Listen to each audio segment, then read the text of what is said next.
શિનોરના માંગલ્ય ધામ માલસર મુકામે નર્મદા નદીના કિનારે ગજાનન આશ્રમ આવેલો છે।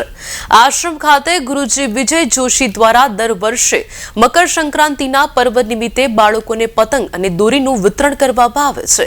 ત્યારે દર વર્ષની જેમ આ વર્ષે પણ ગજાનન આશ્રમના ગુરુજી દ્વારા મકર સંક્રાંતિના પર્વ નિમિત્તે મલસર તેમજ આજુબાજુ વિસ્તારના આશરે 1200 થી વધુ બાળકોને પતંગ દોરીનું વિતરણ કરવામાં આવ્યું અને ત્યારબાદ બાળકોને પેસ્ટ્રી, પૂરી, સુરતી ઊંધિયું તેમજ શુદ્ધ ઘીની જલેબી સાથે બાળકોને ભોજન જમાડવામાં આવ્યું હતું, જેને લઈને બાળકોમાં અનેરો ઉત્સાહ જોવા મળ્યો હતો।